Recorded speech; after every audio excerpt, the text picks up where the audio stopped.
Olá, amigos! Estamos de volta e sempre trazendo o melhor do agronegócio para você. Hoje tem muita coisa bonita e interessante para ver. Confira só! É tempo de caqui. Você sabe como cultivar? Mel de abelha sem ferrão tem maior valor de mercado. As pesquisas para aumentar a produção de tilápia. Turismo rural e uva tem tudo a ver. Começa agora o programa Revista Rural, a sua revista eletrônica do agronegócio.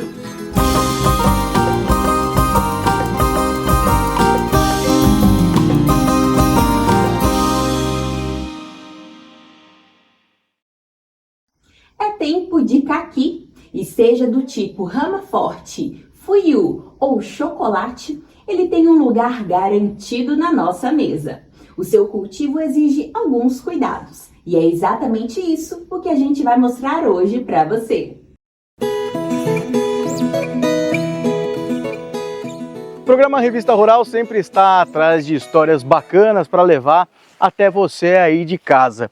Hoje nós estamos na propriedade da família Atarashi, que há mais de 6 décadas alia a tradição familiar com a diversidade de culturas no campo. Surgiu de um amigo nessa plantação, depois meu pai adquiriu esse terreno aqui, foi década de 60.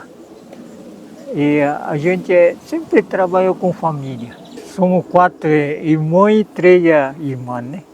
E sobrinhada tá tudo esparramado no Brasil. Vocês plantam o quê?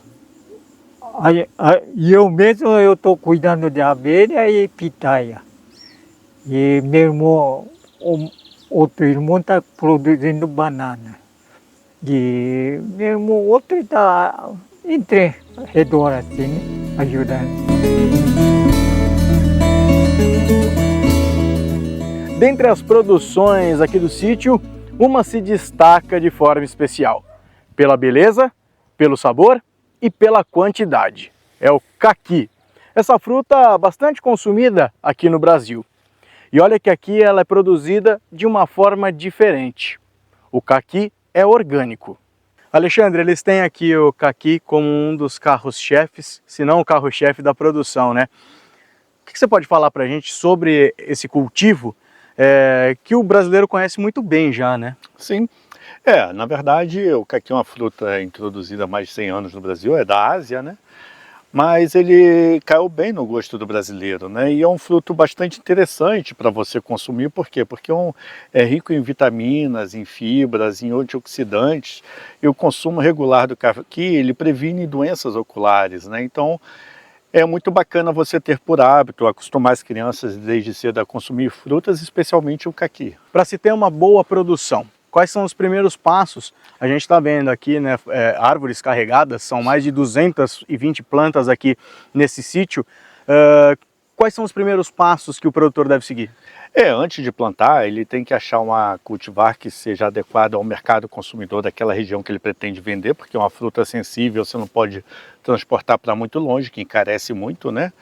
Então você tem que fazer uma análise solo, entendeu? Corrigir esse solo para ele ficar adequado àquela cultura que você vai introduzir e conseguir mudas de boa qualidade, né? Aqui no estado de São Paulo tem vários viveiros que são certificados, então é muito importante que você adquira mudas certificadas de acordo com o que preconiza o Ministério da Agricultura para que você tenha plantas de qualidade na sua propriedade, que elas sejam produtivas e atendam a sua expectativa. Qual que é essa variedade que a gente vê aqui?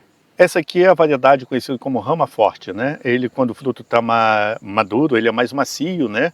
Mas ele tem mais taninos quando verde, né? Igual agora, assim, ele é recém-colhido, ele tem muitos taninos.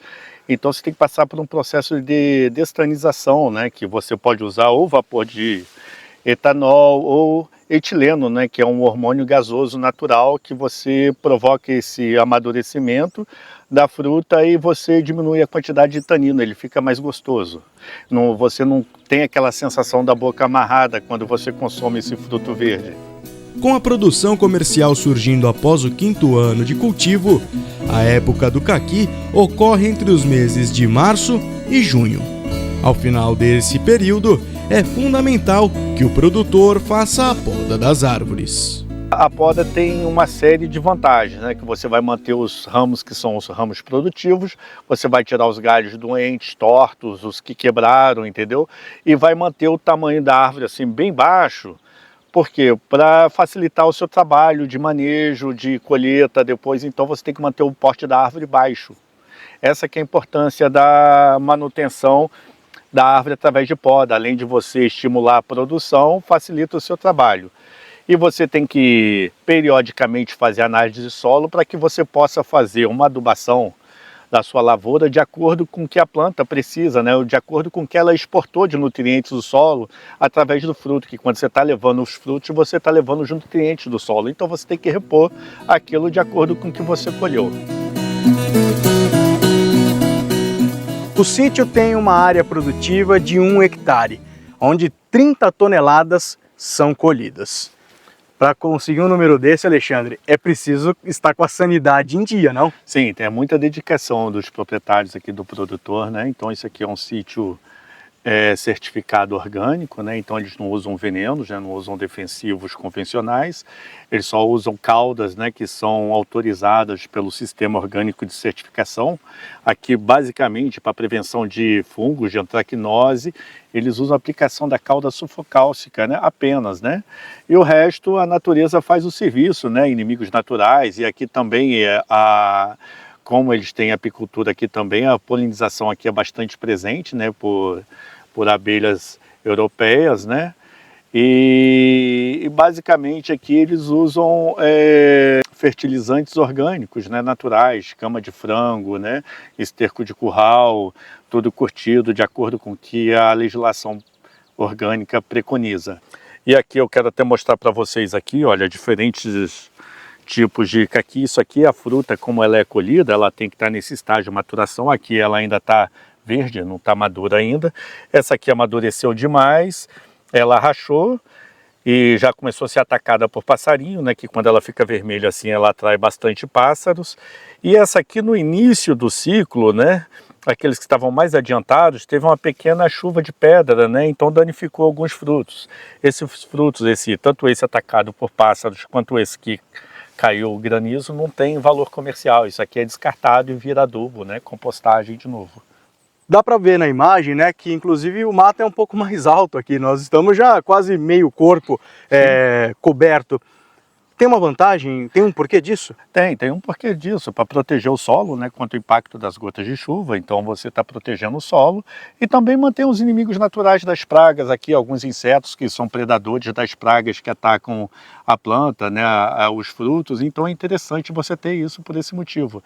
E uma roçada nessa gramínea que cresce muito nessa época do ano, porque a luz do sol é muito intensa, ela cresce de modo mais exuberante. Então a roçada só é feita na época, quando termina a colheita, né, na época de fazer a poda das árvores. O produtor plantou, cuidou da saúde da planta, cuidou da saúde do ambiente, claro, chega a hora da colheita.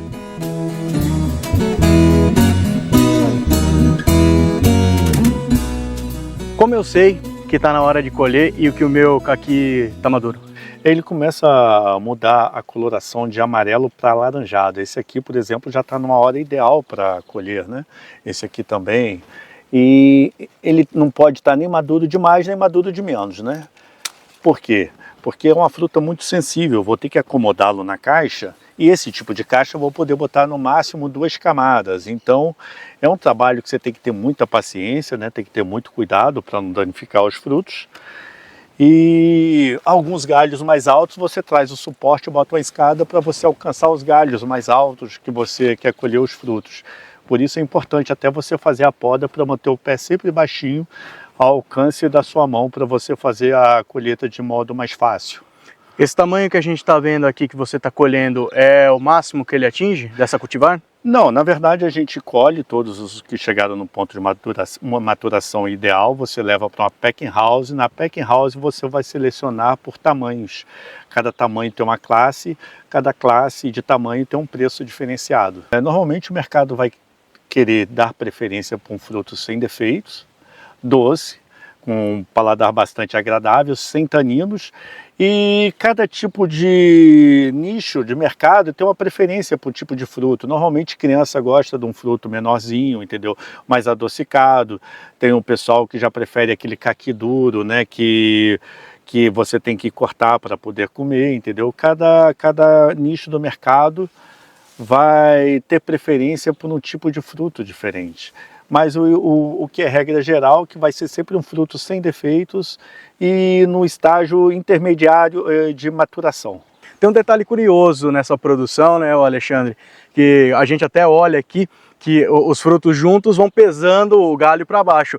Há uma maneira de segurar esse galho para que ele não encoste no chão, né? Exatamente. Normalmente, quando a planta está enchendo os frutos, eles costumam amarrar estacas ou amarrar os galhos com arames entre eles, para que o galho não encoste no chão, não quebre e nem atrapalhe o movimento de máquinas dentro da lavoura, entendeu? Você vai passar com o trator, os galhos estão baixos, ficam esbarrando na máquina, né? Alexandre, disso tudo que nós estamos vendo, né, sobre essa cultura, São Paulo tem um peso importante, né? Qual que é esse papel hoje do Estado na produção do caqui? Aqui a gente está em Santa Isabel. Santa Isabel faz parte da grande região aqui de Mogi das Cruzes, que também faz parte da grande São Paulo, né?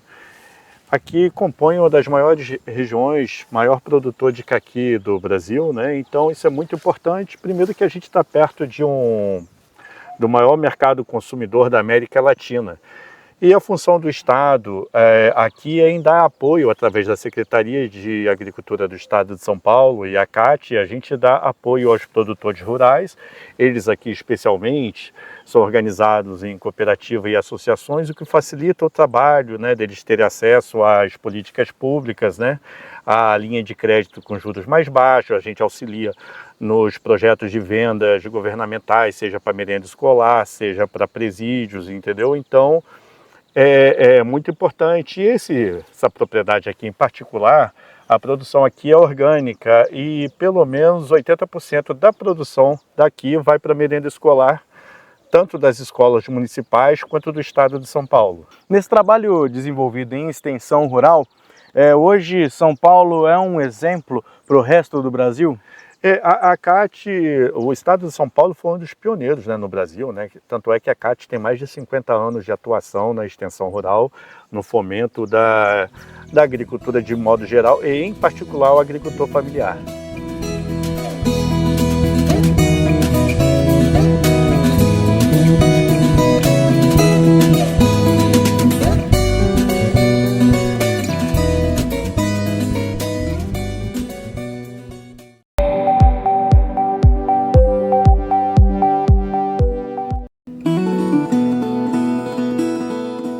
Mesmo em um ano de desafios, os principais dados sobre os peixes de cultivo no Brasil mostram que 2023 foi expressivo para o setor. Informações do Anuário Peixe BR apontam que a quantidade de espécies produzidas no país passou das 887 mil toneladas, sendo a tilápia responsável por 65,3% desse total. Verificamos que tivemos um crescimento da ordem de 3,1%, poderia ter sido melhor, mas problemas climáticos e problemas sanitários acabaram impactando diretamente. Mas foi um ano bom, um ano bom principalmente para o consumidor, que teve uma melhoria no ganho, no valor do preço de comercialização por quilo, ou seja, aquele ano para recompor algumas perdas que aconteceram nos anos anteriores. Houve uma estruturação de toda a cadeia, seja a parte de insumos, tanto de comercialização, de logística e principalmente de dados, né? Haja vista, o indicador CPEA está aí para contribuir para o desenvolvimento e conhecimento melhor do nosso setor. A partir dos dados coletados, as bases ficam estabelecidas para que em 2024 se possa ter resultados ainda melhores. uma vez que essa foi a proteína animal que teve maior crescimento nos últimos 10 anos no Brasil, 5,32%. Ninguém planeja, ninguém executa se não tem números, se não tem informações, se não tem clareza em relação aos desafios. E o Ministério está sempre aberto para uma parceria com o setor produtivo, para apoiá-lo, para incentivá-lo, para construir alternativas para que a gente possa superar gargalos, avançar crescendo. Esse é um setor que tem um potencial muito grande, ele é fundamental na medida em que ele não apenas gera empregos. A gente está tratando de segurança alimentar, o que é estratégico para qualquer país, e a gente está falando de um setor que cresce todos os anos. Os números que saem do anuário são números que nos animam, que nos estimulam e que fazem com que nós tenhamos certeza absoluta de que com essa parceria nós vamos avançar ainda mais.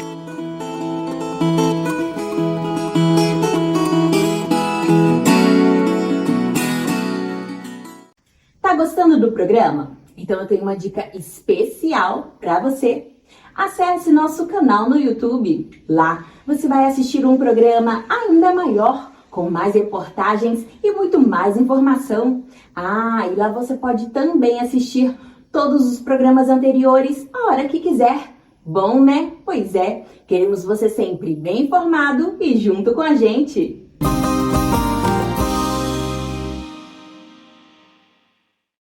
Mel é tudo de bom, não é mesmo? E você sabe que o mel tirado de abelhas sem ferrão tem valor diferenciado no mercado? Pois é, com o manejo certo, dá para lucrar muito com essa atividade.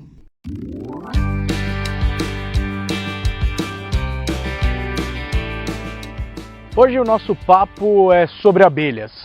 Você pode até achar meio estranho porque, afinal de contas, eu não estou usando nenhum equipamento de proteção individual. É que aqui a gente não precisa. O papo é sobre as abelhas sem ferrão, diversas espécies que têm crescido e se multiplicado no cenário brasileiro. Cristiano, para a gente começar a entender, conta pra gente, quem são as abelhas sem ferrão? Bom, quando a gente fala de abelha, a primeira imagem que vem na cabeça das pessoas é aquela abelha listradinha de preto e amarelo que ferrou a gente, que eventualmente vem tomar o refrigerante quando a gente está num bar. Bom, mas na verdade o que as pessoas não imaginam é que a gente tem uma mega diversidade de abelhas ao redor do mundo. São mais de 20 mil espécies diferentes de abelhas ao redor do mundo. Só no Brasil são 2.000 espécies conhecidas. E dessas 2.000, uma parte delas, mais ou menos 250, não possuem ferrão. Elas têm o ferrão atrofiado. Ao longo da evolução elas perderam a capacidade de ferroar e desenvolveram outras estratégias de defesa. Algumas enrolam no cabelo, mordem a pele da gente e outras são extremamente dóceis. Quando a gente abre uma colmeia, elas se escondem. Então esse é o método de defesa desse tipo de espécie. As espécies podem ser criadas para diversas finalidades. A principal é a produção de mel, mas também há quem utilize para polinização na agricultura e até mesmo como hobby. Você falou do número de espécies, né? Ao que se deve o Brasil ser uma referência hoje em criação de abelhas sem ferrão e geograficamente como elas estão dispostas também pelo nosso país? Bom, o Brasil tem um know-how da atividade de criação dessas abelhas. O Brasil é a maior referência mundial em produção de conhecimento científico e de criação dessas abelhas. E a gente tem uma grande diversidade porque o ambiente tropical onde essas abelhas ocorrem tem espécies endêmicas em cada região. Então a gente tem, por exemplo, a urussu negra, que acontece só nas montanhas, região montanhosa do Espírito Santo. É a Melipona capixaba, uma espécie que só ocorre naquele lugar. A gente tem outras abelhas, por exemplo, a bugia, que é uma abelha que ocorre na área litorânea e na Mata Atlântica litorânea que a gente tem aqui na região sudeste e sul. Então, cada espécie tem a sua área de distribuição separada uma da outra. São poucas as espécies que ocorrem no Brasil inteiro. E a partir da escolha por parte do criador, considerado o primeiro passo no processo, é hora de montar as armadilhas para as abelhas. Para adquirir as colmeias, o produtor tem duas alternativas. A primeira é a instalação de ninhos armadilha, que isso nada mais é do que um recipiente para capturar os enxames que vão se reproduzir a partir da natureza, a partir do ambiente natural. O que a gente faz? A gente espalha esse recipiente, que nesse caso é uma garrafa PET embrulhada com um plástico preto, e a gente coloca um própolis de abelha sem ferrão dentro desse recipiente, que vai atrair as abelhas pelo cheiro da colmeia. Então, durante o período reprodutivo, as colmeias que estão distribuídas nesse ambiente vão se reproduzir aqui para dentro. Elas vão formar uma nova rainha e um grupo de operárias dessa colmeia vai vir para cá. A outra opção é a aquisição de colmeias através de meliponicultores que cultivam, multiplicam e vendem as abelhas filhas para quem está começando a criação. A gente sempre recomenda que as pessoas comecem dessa forma, de uma forma pequena, antes de fazer um grande investimento, até adquirir um pouco mais de experiência com o manejo dessas abelhas, com a biologia delas, se familiarizar um pouco com as técnicas. Depois dessa armadilha, para onde que as abelhas vão? Bom, a gente coloca essa armadilha no ambiente, então nas árvores, nas estruturas mesmo urbanas.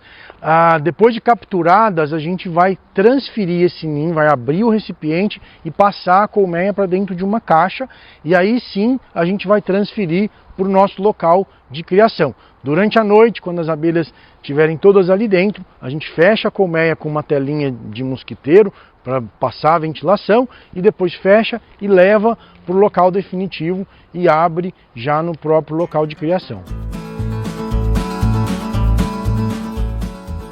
Existem caixas de diferentes tipos, das mais simples até as que possuem divisões que ajudam no manejo dos animais e também na colheita do mel. Qual que é a estrutura que o produtor precisa ter em questão de espaço, também sombra, sol, entrada e saída de luminosidade, para conseguir cultivar essas caixas no meio da fazenda, da propriedade dele?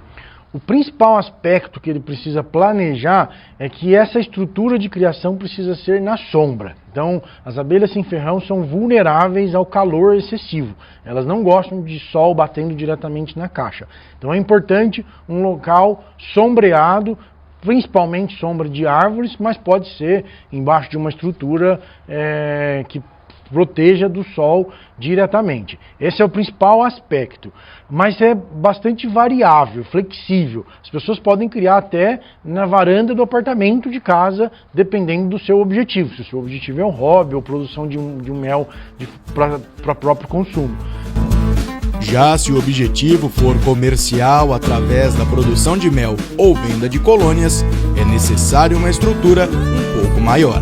Mas mesmo assim você consegue confinar as colônias uma do lado da outra. Então pequenos espaços comportam grande quantidade de colmeia.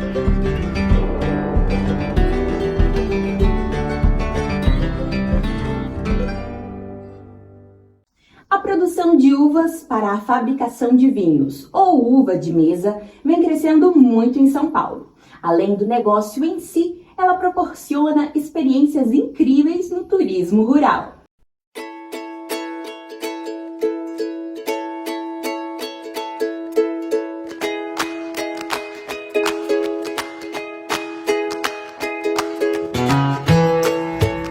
É uma das bebidas mais amadas do Brasil e do mundo. Você já pensou em participar desde a colheita até o preparo?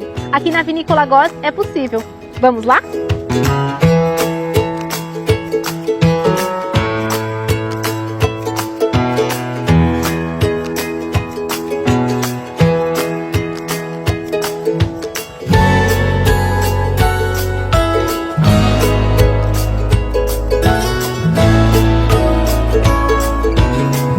Uma experiência lúdica e ao mesmo tempo educativa. O passeio oferecido pela vinícola em São Roque, interior de São Paulo, atrai os turistas e amantes do vinho.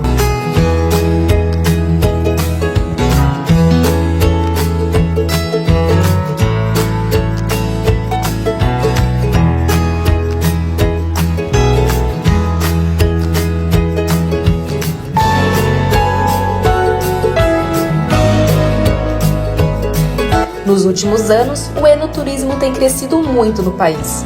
Com a pandemia, o vinho se tornou uma boa companhia em muitos lares. Existe a parte mais séria, que a gente fala sobre técnica de cultivo, a questão da dupla poda, da colheita de inverno, que é uma novidade que não é todo mundo que conhece, que é a técnica que está vindo para colocar de vez São Paulo no mapa da produção de uvas e vinhos premium.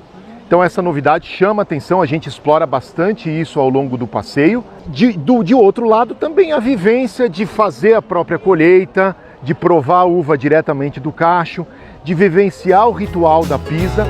Com forte tradição na produção de vinhos finos e de mesa, a família tem grande envolvimento no negócio e membros de diversas gerações participam de todo o roteiro. Eu acredito que vem desde de criança, né? A gente nasceu dentro da vinícola, então lá atrás os pais, os tios já puxavam a gente para ajudar alguma coisa, tomava muito xingo lá atrás que queria jogar futebol dentro da vinícola, mas aí foi criando esse laço e aí foi onde cada um foi buscando se profissionalizar para voltar para a firma, para a vinícola, já profissionalmente, cada um com o seu cargo, né? Isso, e eu fui para esse mundo dos vinhos, fui cursar, morei 4 anos em Bento Gonçalves e aí cada vez mais se apaixona e o mundo do vinho, assim, ele traz, assim, esses novos desafios, porque cada safra é um estilo, cada ano tem um tipo de uva, então você tem que ter excelentes vinhos para entregar para o consumidor. Antes da atividade começar, os turistas recebem orientações técnicas para entender o momento ideal da colheita, uma decisão que influenciará diretamente no sabor do vinho. Aqui a gente está no meio do parreiral de uva de mesa, né, uva comum, e sempre a safra dessa uva vai ser na segunda quinzena de janeiro e primeira quinzena de fevereiro.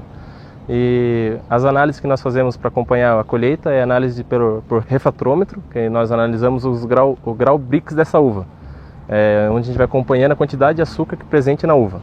Então a gente vai analisando a época de onde ela vai ficar madura e vai acompanhando quanto de açúcar ela tem para gerar um álcool provável. Quando ela chega num limite máximo de açúcar, é época de colheita, mas a gente sempre tenta colher fugindo da época de chuva, né? Mas como mês de janeiro e fevereiro é muito chuvoso, chega uma época que não tem mais como fugir da chuva e tem que colher tudo de uma vez. A média de produção por pé de uma uva de mesa ela chega em torno de 14 a 16 quilos por pé. Então em 1 hectare normalmente a gente está produzindo de 25 a 30 toneladas por hectare. Como toda cultura, a uva precisa de proteção contra algumas pragas importantes. Toda a questão de poda e manejo mais da uva que vai definir a quantidade de uva produzida no campo. E daí é mais questão de solo também, análise de solo, questão de nutrientes que tem no solo. Quanto menos nutriente, pode ser que tenha menos produção, mas também um alto índice de nutriente pode atrapalhar na produção, pode ser que desencarregue alguma questão de produção. Participantes de vários perfis, dos entusiastas do vinho aos consumidores ocasionais. Todos garantem ter vivido uma experiência única e especial. A experiência foi surpreendente. Quando me falaram para visitar uma vindima e conhecer a vinícola, eu achei que fosse algo muito mais simples. Mas assim, a experiência de você entrar no vinhedo e colher a uva e poder fazer a pisa, eu acho que assim, foi algo realmente surpreendente. Você começa a descobrir que o vinho é o final, não é o começo está aqui. O começo está na terra, está no vinhedo, está na produção. E você saber e conhecer que uva você está bebendo, qual é o vinho que está sendo produzido, isso é fantástico. O resultado de tudo isso poderá ser conferido em outubro, quando os participantes ganharão uma garrafa do vinho que ajudaram a confeccionar.